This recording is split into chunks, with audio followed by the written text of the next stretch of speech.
Hello everyone, this is me Pankaj Kumar and you are watching PP Education Class. Students, आज हम फिर आ गए हैं आपके लिए एक नए चैप्टर के साथ, chapter number 7 physiology and injury in sports. और हमारी जो सीरीज़ है असर्शन एंड रीजनिंग टाइप, जो MCQs क्वेश्चंस की इस समय सीरीज चल रही है, उसका ये चैप्टर नंबर 7 है। 6 चैप्टर की वीडियोस मैंने अपने चैनल पर स्टूडेंट्स अपलोड कर दी हैं। आप मेरे चैनल की प्लेलिस्ट में जाकर उन सभी वीडियोज को देख लीजिएगा स्टूडेंट्स, क्योंकि असर्शन रीजन के क्वेश्चन आपको एग्जाम में 100% आते ही हैं स्टूडेंट्स। तो चलिए शुरू करते हैं आज chapter number 7 important assertion reason से जो रिलेटेड क्वेश्चंस है, आज हम आपको यहाँ पर सॉल्व कराएंगे, आपको समझाएंगे। वीडियो को शुरू करने से पहले आप प्लीज़ मेरे चैनल को सब्सक्राइब करें, बेल आइकन को प्रेस करें, जिससे आगे आने वाली वीडियो के नोटिफिकेशन आपके पास आसानी से पहुंच सके स्टूडेंट्स। तो चलिए शुरू करते हैं आज की इस वीडियो को स्टूडेंट्स। जैसा कि स्टूडेंट्स आपको पता ही है, assertion reasoning type MCQs questions में 2 स्टेटमेंट होते हैं जो कि गिवन होते हैं, assertion A and reason R।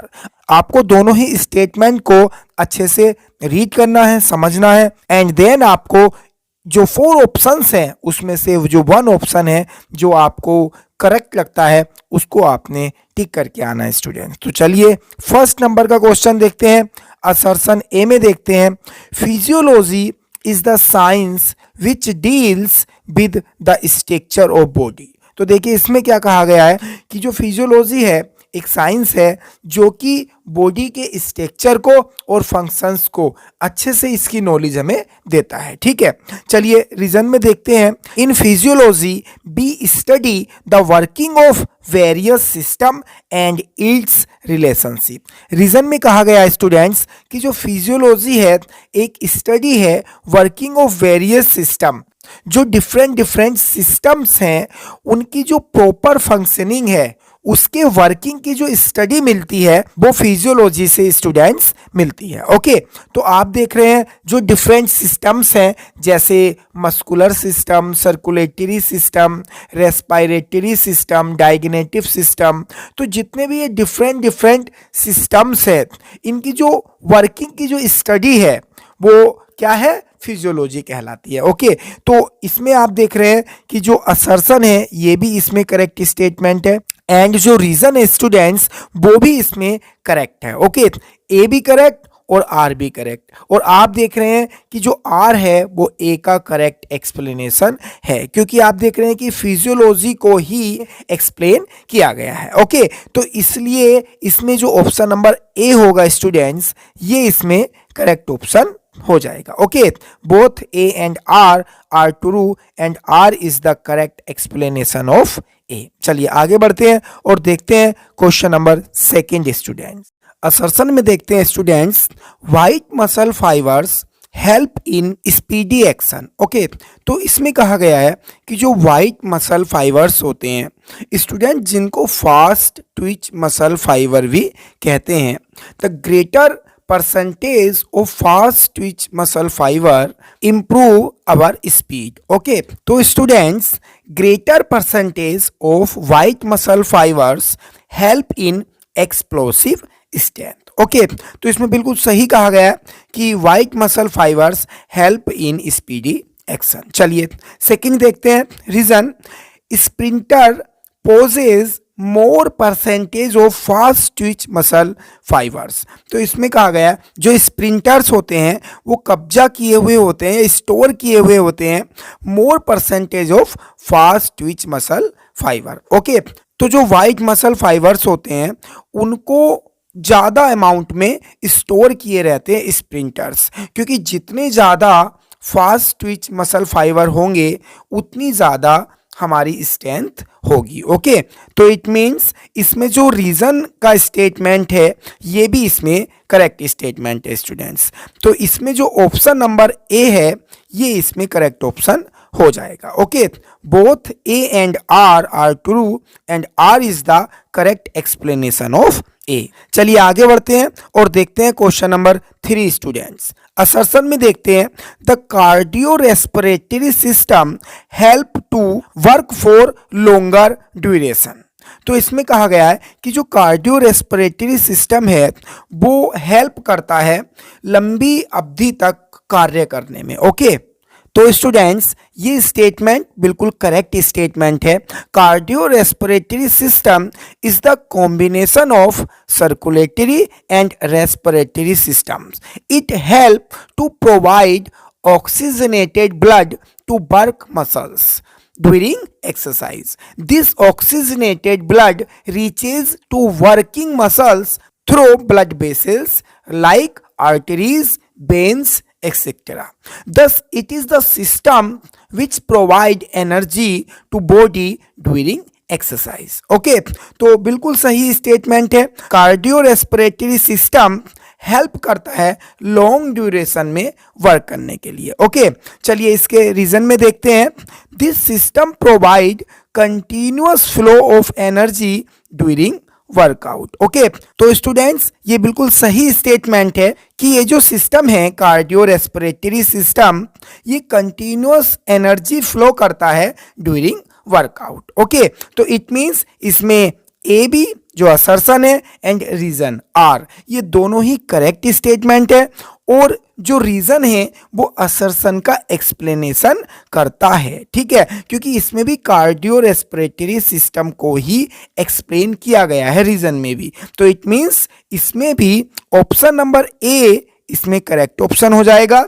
Both A and R are true and R is the correct explanation of A. Okay students, चलिए आगे बढ़ते हैं और देखते हैं क्वेश्चन नंबर 4 स्टूडेंट्स।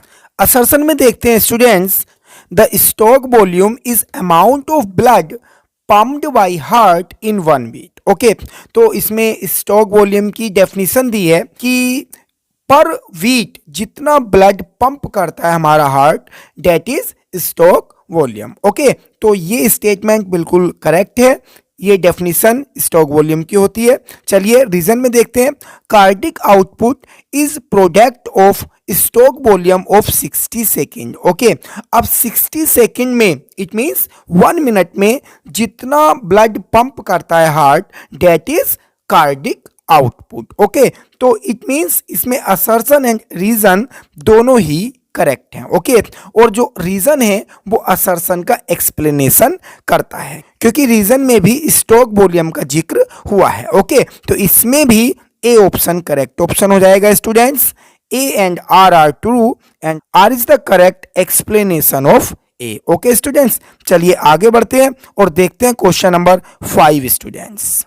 असर्शन में देखते हैं students regular training reduces cardiac output. Okay, तो असर्शन में कहा कि रेगुलर ट्रेनिंग से कार्डिक आउटपुट रिड्यूस होता है। इट मींस कार्डिक आउटपुट क्या होता है 1 मिनट में जितना ब्लड हार्ट पंप करता है तो उसका जो अमाउंट है वो रिड्यूस होता है रेगुलर ट्रेनिंग से। तो इट मींस आप देख रहे हैं असर्शन इसमें क्या हो जाएगा रॉन्ग स्टेटमेंट हो जाएगा क्योंकि रेगुलर ट्रेनिंग से students increases the cardiac output. Okay, आप प्रॉपर ट्रेनिंग करेंगे आपका जो कार्डिक आउटपुट है 1 मिनट में जो ब्लड का अमाउंट है वो इंक्रीज होगा। ओके, तो इट मींस इसमें असर्शन रॉन्ग हो जाएगा। चलिए रीजन में देखते हैं।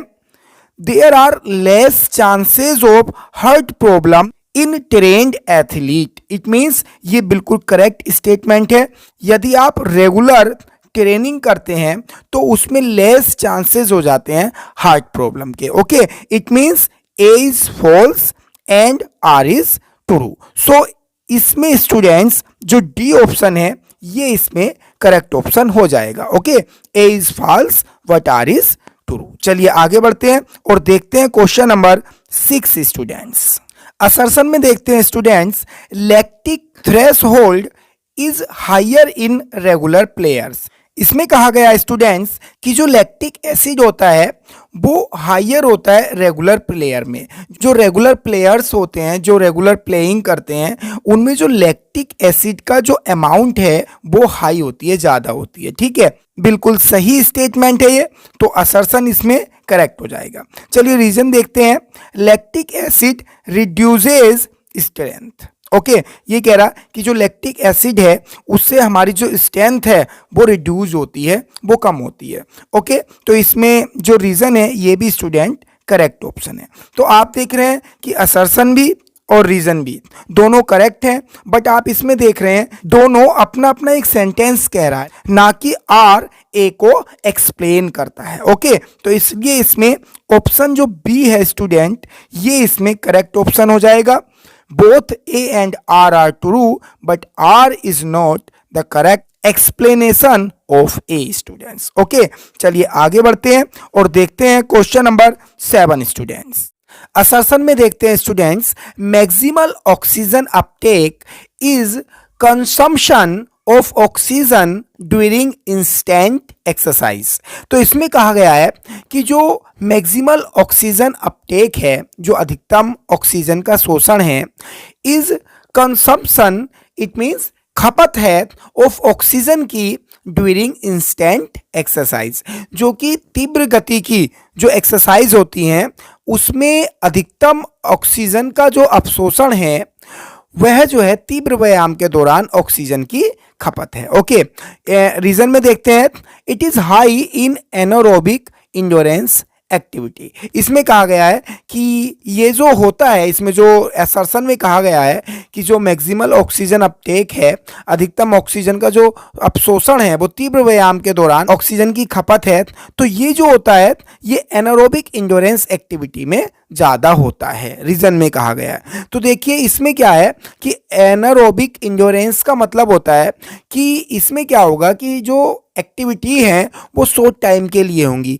लेकिन इंटेंसिटी जो होगी वो हाई होगी, मतलब कि वो ज़्यादा होगी। ठीक है, तो ऐसी जो एक्सरसाइज होती हैं वो एनारोबिक इंड्योरेंस में आती हैं स्टूडेंट्स। ओके, तो इट मीन्स कि इसमें जो असर्शन में कहा गया है वो इसी तरह की एक्सरसाइज की बात इसमें कही गई है। तो देखिए इसमें assertion A and reason R, ये दोनों ही इसमें करेक्ट हैं, बट आप देख रहे हैं कि रीजन जो है वो असर्शन का एक्सप्लेनेशन नहीं है। ओके, रीजन में भी एक सेंटेंस बताया गया है, ना कि किसी तरह से असर्शन को एक्सप्लेन किया गया है। तो इसलिए इसमें जो बी ऑप्शन होगा स्टूडेंट, ये इसमें करेक्ट ऑप्शन हो जाएगा। ओके, चलिए आगे बढ़ते हैं और देखते हैं क्वेश्चन नंबर 8 स्टूडेंट। असर्शन में देखते हैं, myoglobin increases the strength of individual. तो इसमें कहा गया है कि जो मायोग्लोबिन होता है ये इंक्रीज करता है स्ट्रेंथ को किसी भी एक इंडिविजुअल की, किसी एक पर्सन की। ओके, तो अब मायोग्लोबिन क्या होता है स्टूडेंट्स, ये समझते हैं। Myoglobin is a type of protein present in muscle fibre to store oxygen which produces energy during emergency. Thus, higher myoglobin increases the strength of individual. Okay, myoglobin protein का एक type है जो कि हमारे muscle fibre में present होता है, किस लिए? ऑक्सीजन के स्टोर के लिए। Which produces energy during emergencies. तो इमरजेंसी में ये क्या करता है? एनर्जी प्रोड्यूस करता है। ओके, तो कहा गया है कि जो high myoglobin increases the strength of individual. Okay, जब भी कोई हाई इंटेंसिटी की जब एक्सरसाइज करते हैं तो उसमें यदि ऑक्सीजन का लेवल कम हो जाता है, देन ये जो स्टोर ऑक्सीजन है इसका यूज होता है। तो देखिए ये बिल्कुल करेक्ट स्टेटमेंट है। इसके रीजन में देखते हैं, it is a type of protein present in muscle fibre to store oxygen they use to store energy. अब आप देख रहे हैं इसमें कि इसमें जो मायोग्लोबिन अभी मैंने आपको समझाया है उसी को इसमें डिफाइन किया गया है कि मायोग्लोबिन क्या है। ओके, तो इसमें जो रीजन है स्टूडेंट्स ये भी क्या है? इसमें करेक्ट है। ओके, तो इसमें असर्शन भी करेक्ट है स्टूडेंट्स एंड रीजन भी इसमें करेक्ट है। ओके, लेकिन आप देख रहे हैं कि इसमें जो रीजन है वो असर्शन का एक्सप्लेनेशन नहीं है। ओके, तो इसलिए इसमें क्या होगा? इसमें भी जो बी ऑप्शन है इसमें करेक्ट ऑप्शन हो जाएगा। Okay, A and R are true but R is not the correct explanation of A. Okay, तो स्टूडेंट्स इस तरह से इस चैप्टर के हमने फर्स्ट पार्ट में जो फिजियोलॉजी इन स्पोर्ट्स हैं, जो उससे रिलेटेड असर्शन रीजन के क्वेश्चंस हैं, वो हमने अभी कवर किए हैं। इसके सेकंड पार्ट में इंजरीज इन स्पोर्ट्स से रिलेटेड जो असर्शन रीजन के क्वेश्चंस होंगे उनको हम कवर करेंगे। तो आप इन सारी वीडियो को अच्छे से देखते रहिए, समझते रहिए, क्योंकि एग्ज़ाम के लिए ये बहुत बेनिफिशियल होने वाली हैं स्टूडेंट्स। एक बार मैं फिर आपसे बता दूं कि मेरे जो प्रॉपर नोट्स हैं आप उनको डाउनलोड करिएगा। मेरी जो वीडियोज़ हैं नोट्स से रिलेटेड, उनके डिस्क्रिप्शन में जाके आप वहां पर क्लिक करके इंस्टा मोजो के थ्रू मेरे नोट्स डाउनलोड करिएगा, उनसे तैयारी करिएगा, जो कि एग्ज़ाम के लिए बहुत ज़्यादा इस बार इम्पोर्टेंट हैं आपके लिए स्टूडेंट्स। तो चलिए इस वीडियो को यहीं पर स्टॉप करते हैं। Thanks for watching students.